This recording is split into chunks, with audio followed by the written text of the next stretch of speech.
All right. Thanks for tuning in to another episode of America's Hometown Horror, everybody. My name is Mike, and I am flying solo right now as I record this little introduction to the latest interview that we conducted here for the show. And anytime we have the opportunity to talk to somebody cool on the show, and that just gets dropped in our lap, if you will, we are always going to pounce on that opportunity. Now, Matt was kind enough to bring to my attention a couple weeks back that the makers of the In Search of Darkness horror documentary series, which are fantastic, and if you have not seen them, I would highly recommend you check them out. They have a new one coming out about the 90s. They have a new one coming out, about horror video games. These are very in-depth, detail-oriented, long-form looks at 80s horror, and they are worth every second of your time. Matt brought to my attention that the creators of these documentaries are actually making one specifically dedicated to The Thing, which, of course, is one of my favorite movies of all time.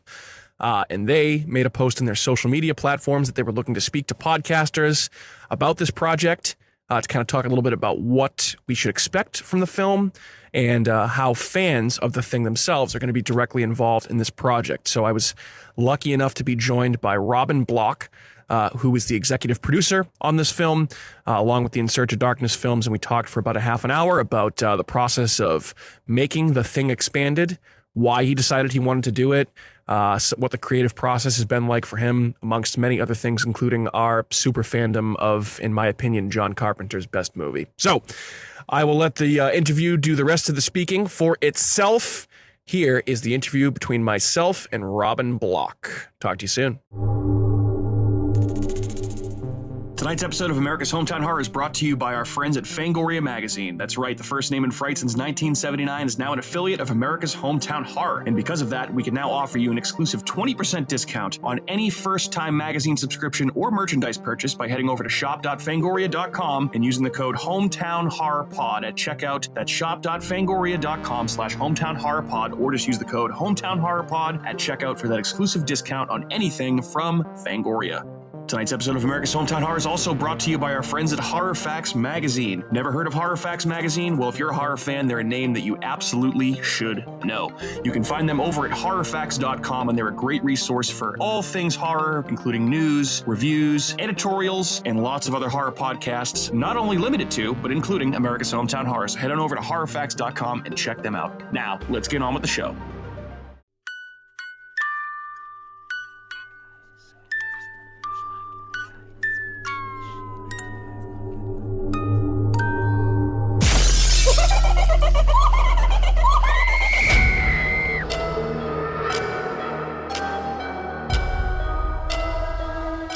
All right, so thanks so much for tuning in to another episode of America's Hometown Horror. My name is Mike, and I'm flying solo here tonight, but I do have a very special guest that I want to introduce and then talk to a little bit. So if you love horror documentaries like we do here on the show, you have most certainly seen something that my guest tonight has had his hands in. He is the founder and CEO of CreatorVC. He is also the executive producer of In Search of Darkness Parts 1 and 2, as well as the executive producer of the forthcoming films In Search of Darkness 1990 to 1994, Aliens Expanded, and The Thing Expanded. I'd like to welcome to the show, coming all the way from the UK, Robin Block. Robin, thanks so much for taking the time to come on the show. We certainly appreciate it. Yeah, absolutely my pleasure. It's quite interesting how I got to appear on your show, which I'm very grateful for, because we're at the beginning of a new journey as part of our new expanded documentary format. You mentioned in the introduction that Aliens Expanded is a documentary we're working on. That's almost finished now. That's at the tail end of post-production. We'll be releasing that to backers in May. And that was the first release as part of this new expanded format, which we developed to focus on single IPs, so single movies, single games, stuff like that. Sure.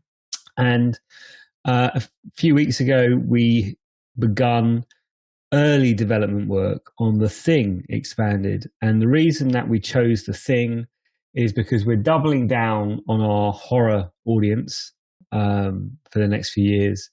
And The Thing is really it's a perfect movie anyway, but it's a perfect movie for further exploration. There's so much to unpack, so much to revisit. And my goal is to really get as many super fans of The Thing involved in this validation and listening process that we're doing at the moment. That's phenomenal. And I think that obviously, that's how we came to chat and you came to be on the show. And I think that is probably one of the cooler things that you guys are doing when you're making this documentary. And it's, very clear from following your social media channels that, the opinions and the thoughts of fans are kind of at the forefront of what you guys are doing, which I think is great. Yeah, I mean, we take it very seriously. And I think that we see ourselves not as documentary producers or film producers, but we see ourselves in our own kind of lane, because ultimately what we create is a manifestation of fandom. And so, and the fact that we use crowdfunding, that we use pre-sales, means that we have a very intimate relationship with our backers and with our audience. And so what we've been doing over the last few years is to focus and invest in creating more of an intimate relationship. If you make a movie or a documentary for Netflix, you're trying to create something for maybe millions of people. We try and create something for thousands of people. So it means that we can create, a premium entertainment experience, but for a very niche audience. And that's kind of what we do. And we, as we roll through these projects now, we're trying to iterate and improve how we can create something that super fans will cherish. We're obviously known for In Search of Darkness, which is our kind of flagship franchise, going into its fourth installment now, going into the 90s, and that's been an amazing journey. But I've got to tell you, I'm so excited about The Thing, and to see the reaction that we're getting from the backers. We don't even have a landing page at the moment. We've got a link to a Google form. And we only started about 2 weeks ago, and we've already crossed 500 survey responses. So what that tells me is that this is something that the fans want to be part of, that they want to make real. Yeah, and speaking as one of the quote unquote super fans that you mentioned before, I can attest that I could not have clicked on that survey link fast enough, because I tell people all the time, like, I have a Mount Rushmore of horror movies that The Thing sits on top of. It's a perfect film. I would say on that Mount Rushmore for me, The Shining, Alien, Jaws, The Thing is at number one for me. And it's just full respect for the for your Mount Rushmore of movies. Nothing to argue there. Yeah, I mean, they're all classics for a reason, but The Thing, I think for me, has just over time, there's so much to unpack. There's so much that you pick up on each time that you watch it. I just love it. And it's perfectly made.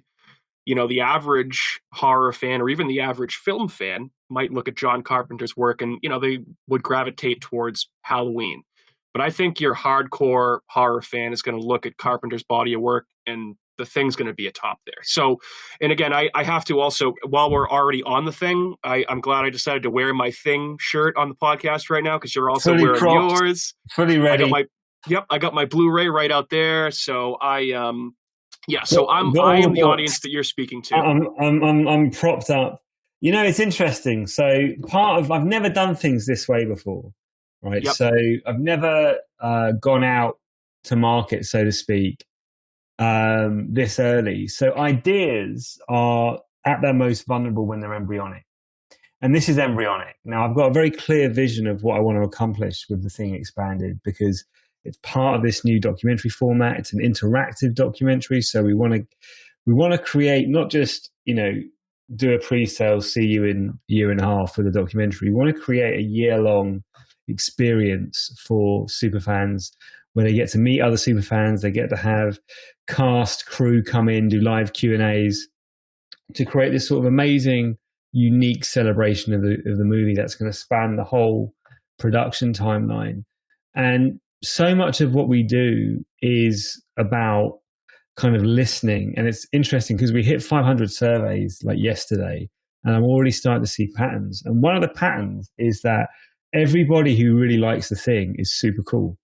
Like, so it's sort of, and it's like this unsaid brotherhood, you know, and the demographic's interesting because it skews quite heavily to men over the age of 36, let's say, right?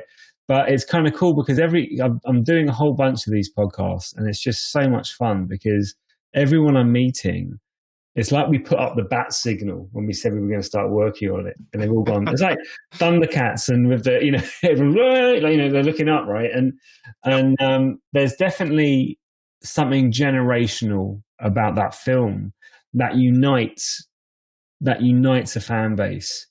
And it's interesting that you talked about it being on your Mount Rushmore, because I think it's on a lot of people's Mount Rushmores. And there is something about the story, not the story in the film, but the story of the film, the fact that it kind of underachieved on its release, and it's taken, you know, 15 years to find an audience, and it's 40 years ago now, and now it's beloved. There's something about that underdog story that we relate to. In some ways, I feel like as fans of that movie, we relate to the movie on multiple levels. And it's interesting, about 3 weeks ago, I went to see a screening at the British Film Institute in London, which is a magnificent cinema. 4K, huge screen, packed on a Saturday night. There were people in the cinema that had never seen it before that were kind of reacting to the more visceral moments in real time. And sure. I was just sitting there looking at the film in a different way because I knew I was doing this. And I was like, wow, this still has such an incredible power to it.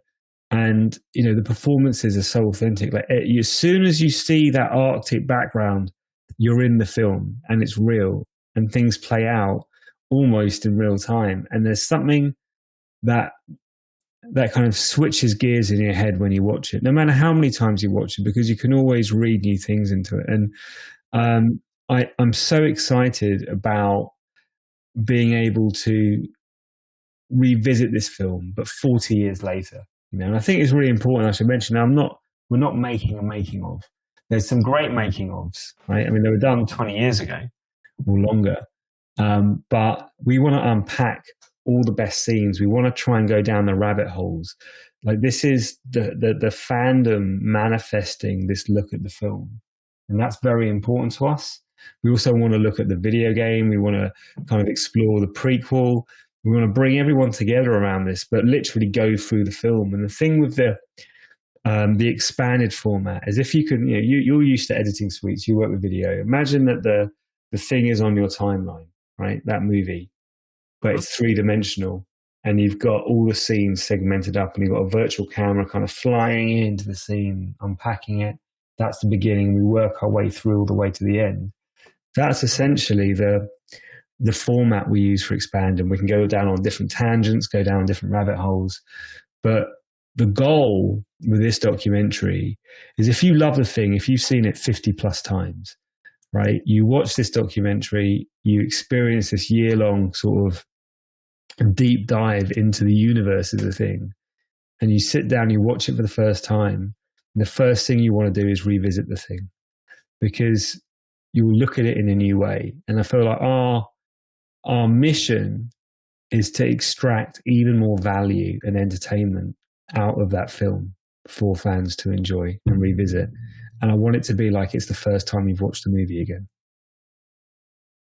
That's so exciting. And you hit on a couple things that I want to follow up with you and ask about. But, you know, it just, anytime I see anything related to the thing that comes out, any little type of thing. So, like, for example, Kurt Russell, I think, recently was doing he's a promotional tour, for GQ. Yep, and he was talking about McCready, and I pulled that up on YouTube, and I just immediately tracked right over to the thing part and listened to how he hated the sombrero, and, you know, some of the behind the scenes stuff with him and Carpenter on the film, and it's fascinating to me that these things are still coming out, you know, to this day. Like, and I couldn't have listened to it fast enough and watched it, so it's awesome. I'm really excited because, you know, we're in the final stages of Aliens Expanded, and back just before Christmas, we sent about 200 backers a 5-hour rough cut of Aliens Expanded. And on my Mount Rushmore, Aliens would be there alongside Jaws and The Thing, right, and a few others. But and it scored some of the highest ratings we've ever had for a documentary. And I'm really excited. And it's, I think there's definitely new things that fans will not have heard of in Aliens Expanded. But our mission isn't to try and uncover new things, because sometimes there aren't new things. Our mission is to try and re-look at this film, remind everybody why it's great, and I want to create something where it will move you. It will change the way you look at it. It will deepen the relationship you have with something you already love, and you're part of it. I feel like with In Search of Darkness, we have tens of thousands of names in the credits, and what that means for, I think, a lot of people that support those projects is it's their connection with that kind of cinematic era. Their names are in it. It's kind of real.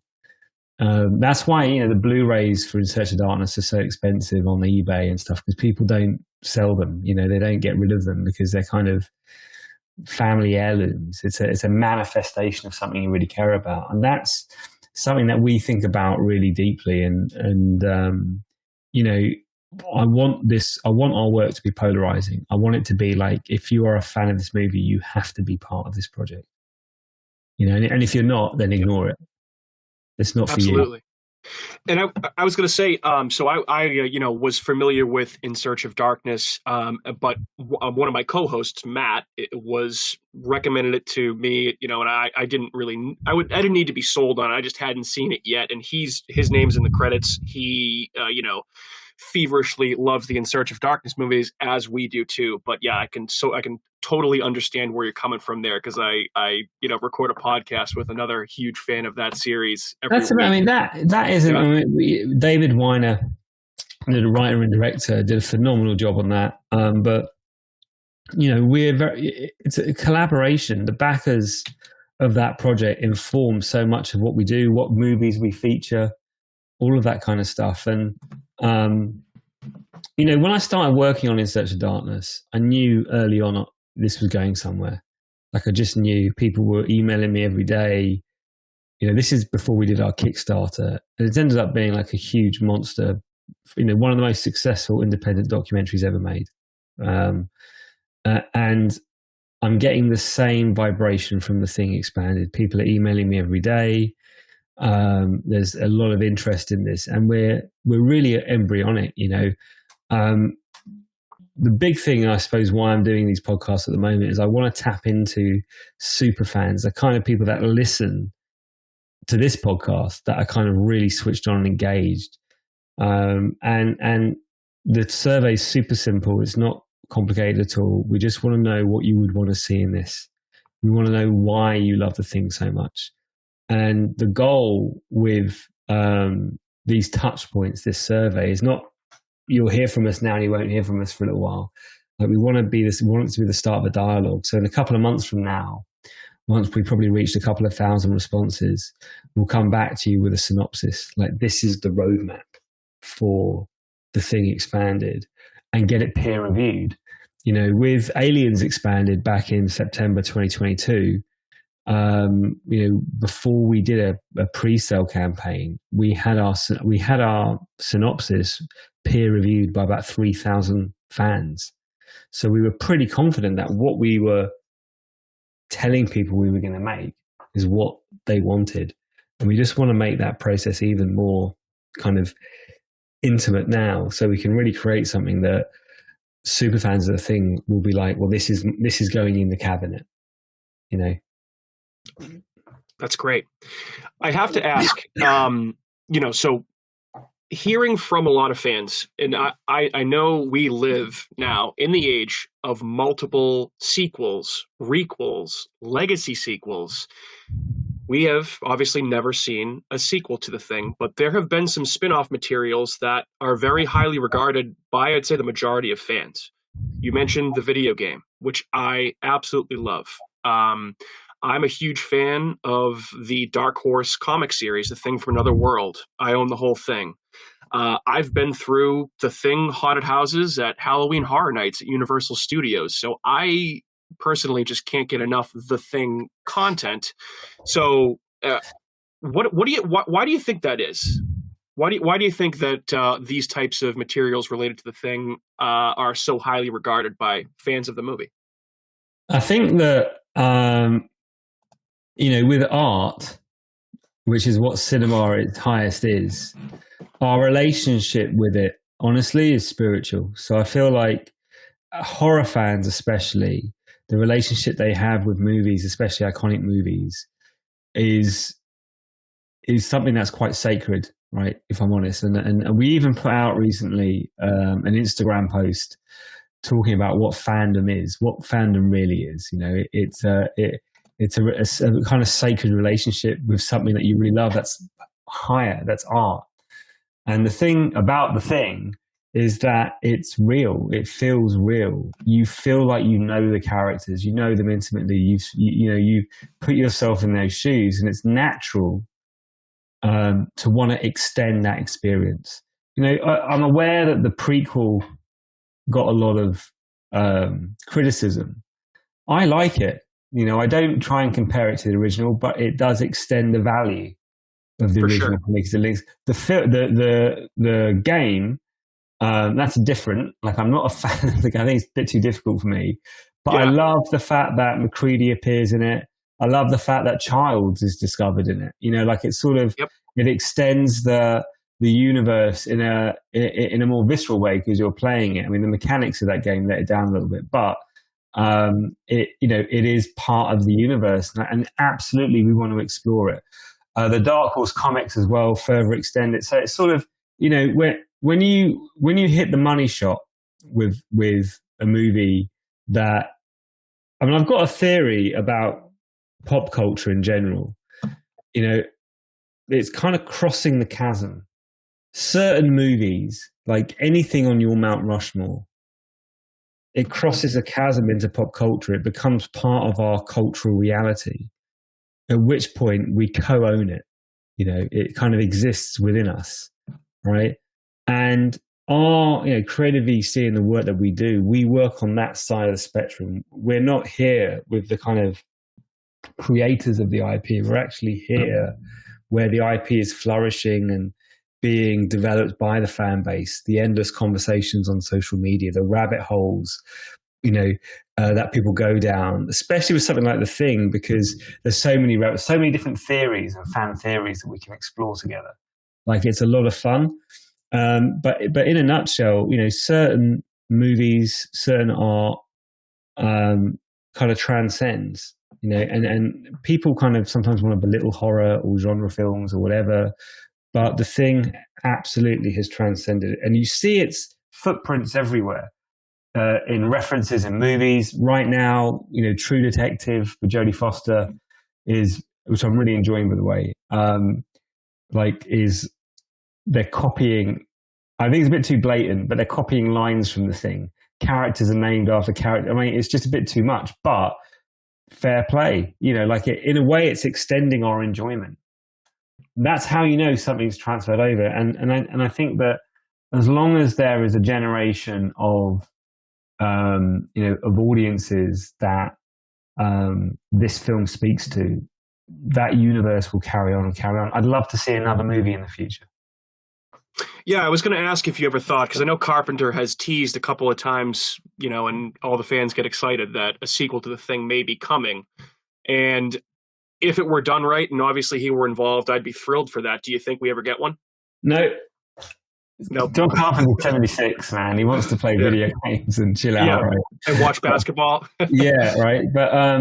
But no, I think that eventually someone will do something. I mean, look, the prequel has a lot of good things about it, right? And I've watched it a whole bunch of times, and I've never not enjoyed it. I don't think we'll ever see anything that can stand up to the original, and for a whole bunch of reasons. Our relationship with it's a time capsule of a time and the nuance that doesn't exist anymore. The dynamic between everybody, like it's, all men trapped isolate. Like, it's just, you don't. Where do you see that anymore? You don't even see that represented in films anymore. Like, it's sort of it's.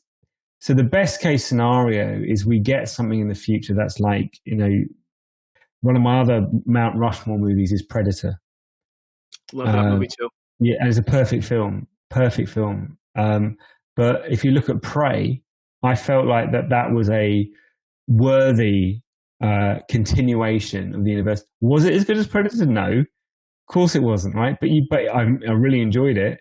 It was better than some of the other ones that we've seen, For sure. and I didn't mind the other ones. So yeah, same. I like Predators, the one with Adrian Brody, but yeah. I just Prey was kind of a perfect example of, I think, how more film studios should think about approaching these franchises and properties. Like, take it and just do something different with it and not try and replicate the exact same thing. Prey was kind of a perfect, logical, continuation of the story, even though, it takes place way in the past. But, hey, that could lead to all sorts of, future possibilities. Let's put the Predator in the Old West. Let's put the Predator, somewhere else. I'm here for it. I will carry on watching it and supporting it. And, yeah, I think the important thing is that it felt like its own vehicle. And you could tell the filmmakers cared. This wasn't a money grab. It had its own kind of awareness of itself, and it kind of stood up on its own. I think that's why the fan base embraced it. We all know the fact that the 2011 or 2012 prequel failed because a lot of people put it down to the CGI, which wasn't the filmmaker's intention. I mean, I want to get the director in The Thing Expanded 100%, because I feel that film, although it's been heavily criticized, is not a terrible film. It's certainly not terrible. No. It has really, and I think that the filmmakers cared. Like, they gave it their best shot, and just sometimes money, politics, studio stuff gets in the way. But there's a kind of glimmer, and I love the connective tissue between how it ends and how the thing starts. Do you know what I've never done? I don't know if you've done this. I've never watched them back to back, as in watched the prequel first and then gone to watch the thing. I haven't, but now I have my assignment for this weekend. Yeah. That's awesome. That's a great call. Yeah, having seen both multiple times, I've never actually thought to watch them back to back and do that, but that's going to be on my radar now. I was looking at the Blu-ray that I've got. I need to get the 4K actually, but I was looking at the additional features, and they're all like 480p standard definition from about 20. No one's revisited this movie. And I really want to unpack it on a whole bunch of dimensions, on a filmmaking, like, why does this work? What's happening in this scenario? How can we explore these tangents? As well as kind of revisit a lot of the moments that we already know, like behind the scenes stuff as well. And also have a look, reevaluate some of what's going on. Like, there is so much brilliance on every level that you can have a level, from the soundtrack to the casting to the direction to the special effects. Like, the challenge will be cramming into one extended documentary. I can tell you, Aliens Expanded, the runtime is over 4 hours, and that feels tight. That's like, but it's going to be a huge indulgence for fans, and I think that's what certainly the mission is, to do that again, but better. I just talking to you, I just have become more excited for this film than I already was. I can't wait to see it and see what you guys do with it. Well, I love what you've been saying. Go ahead. Sorry. I love you to be part of it. Like, doing what we're doing now, right? Honestly, and without sounding like woo-woo, like, I really believe you speak these things into reality. Every conversation I'm having like this, my energy for it goes higher. Like, it's a vibrational thing. It's like, I can see how this is going to work. And, all of our projects exist because fans have got involved. That's it. And we just want to take that to the next level with this project. And I think it's going to be super fun. And I can't wait for like a couple of months when we present you with a synopsis, for you guys to just criticize, hopefully constructively. But we want that. That's why we put it out there. But we want to create something that everyone can get really excited about. Because you can say a thing documentary, what does that really mean? But when you've got something in front of you where you can see it and you can go, oh, this is where they're starting. This is the whole pitch. We're not there yet. We're not too far away, but that's where we want to get to. Well, I think for me, when obviously anything related to the thing, if it's somebody were to announce they're making a documentary, I would be excited. But I think when I saw who was behind the documentary and having seen In Search of Darkness and the passion and that's apparent when you watch those, and just the attention that you guys pay to every film in those movies, which, the only thing I can say in a negative light is that it has to end with each film at some point because you only have a certain amount of time per movie. But the fact that you're taking one movie, The Thing, and you're also doing it with aliens, and you're expanding it to beyond feature length is just, I could not be more excited. And I think it's been apparent in talking to you that you're clearly coming from the place of a fan of this movie and a fan of horror in general, which I think that ultimately puts a project like this in great hands. So I hope so. I hope so. I mean, it's sort of my job. I'm not the director. I don't write it, but I kind of sense the signal. My job is to kind of assemble like the A team of documentary production, and really try and mobilize the fan base. A big thing that we do now are the live events, and we're seeing more and more engagement on that. And I think with this movie in particular, because the demographic skews, honestly, like it's coming through in the surveys really strongly. I think this is going to be something that the Thing fans will really get behind because they're not disparate. Like, it's like you either love this movie. There's no middle of the road. I haven't come across anyone that's goes, I think the Thing's all right. I like it. It's like you either love it or it's not your jam. And it's that kind of polarizing thing that is, we can really create something very cool with that dialogue going, and that's the mission. And I think with each project that we do, we want to improve a little bit, learn a bit more. But the conversations like this and the ones that I'm having and the responses we're getting, which we're trying to share on social media. If you go to @Thing Expanded, like Facebook, Instagram, or Twitter X, you'll see what we're sharing, and we want people to sort of join in that. Just have a bit of a love in for a movie that has impacted us all in different ways. Love it. And I was going to ask, so that's obviously the best place to keep up with you guys in terms of information and, what you guys are currently up to is on all social media platforms, right? Yeah. So it's @Thing Expanded, Facebook, Twitter, Instagram. And if you go to the link in the bio, that takes you to a Google form. And, we just want to hear from fans, project anything onto this. We're listening to each and every response. And this is the exciting part, because nothing's off the table. As of today, in about an hour, a post goes out.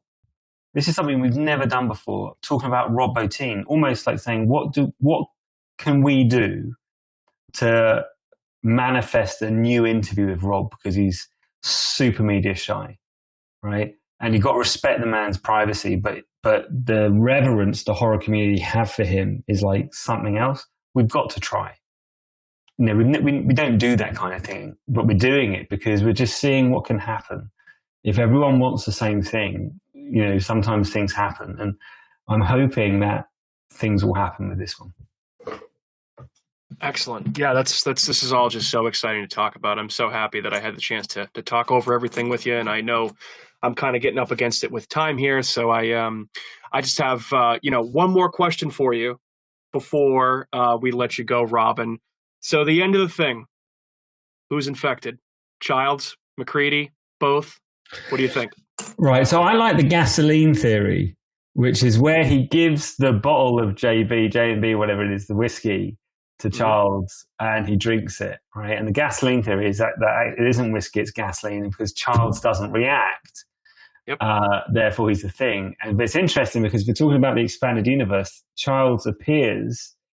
It's a bit of a kind of Alien 3 retcon thing here going on, but like Childs is dead where they discover him when they go back to Outpost 31 in the Thing video game, but he hasn't evolved into the Thing. And it could be that Right. he is the thing, but he's just, frozen and just waiting to be rediscovered, waiting for his moment. So I don't know. I think it's weird that he doesn't have any breath, in that scene as well. So it's kind of like, but that's something that we want to talk about, and we want to get some differing opinions with people that are more eloquent than me about it. But it'll be interesting to, no comment on that. Yeah. Fair. Yeah, I'm sure that there will be a lot of people with a lot of opinions on that amongst, countless other things throughout the movie, which, it's just, I can't wait to hear and watch and listen to. So yeah, Robin, thanks again for taking the time to hop on and talk to us today. It's been an absolute pleasure talking to you, and, Likewise. we'd love to have you back on anytime you'd like. Yeah, well, when we're much further down the line and I've got something to show you, I'd love to revisit this, and I'm very grateful to be invited on, and thanks for being part of this journey with us. Awesome. And thanks for help putting this out into the world. We certainly appreciate it. And, hope to talk to you soon. I was going to say, obviously I can just, edit the ending of this so we can just kind of chat for a second here. But I just wanted to ask you before we jumped off, is there any sort of a time frame that you'd like for this to, like, for me to release this in, or you want me to hold on to this? Yeah, I've been getting these questions. So I'm booked on about 20 podcasts, and my goal is just to get the word out. So as soon as you can, I'll send you a follow-up email after this. And also, I'm going to give you 6 months access to our insearchofdarkness.com platform. So there's about 40 hours of material. There's like long-form interviews with Keith David and John Carpenter on there, and awesome. All of that. So I'll give you a promo code. So if you go to checkout and put the promo code in, you'll just get access. Okay. And tag the thing expand. If you tag and I put it in the email, if you tag Thing Expanded and 80s Horror Doc, we'll put you on blast. Okay. We'll share it. We've got about 150,000 followers across like 80s horror. So we want to get this out as much as possible. And I think in the future, when we come to the next landing page video for this validation process, I'll end up editing a whole bunch of podcast things together into some sort of montage where the occasional glimmer of insight, I've said something half decent, can kind of come together. So you can show there's interest. Yeah. Okay, excellent. Yeah, because I was going to say, I mean, I can get this audio over to my producer, and I can probably get this out, I'd say, next week. But obviously, whenever I do, I'll promote the hell out of it, and I know I have a lot of people excited to listen to it. So yeah, thank you. And every conversation I'm having is like this level of just like cool people get it straight away, and it's just fun. I could do this all day. I wish I could do it all day. I can't do it all day, but it's a lot of fun, so I appreciate it. Yeah, great. Well, thanks again for taking the time, Robin. Awesome to talk to you, and look forward to speaking to you in the future, and best of luck with everything related to the film. Okay. Yeah, I appreciate that a lot, and we'll speak soon. All right, you take care. Man. Awesome. You too. Take it easy. Talk soon. Bye. Bye.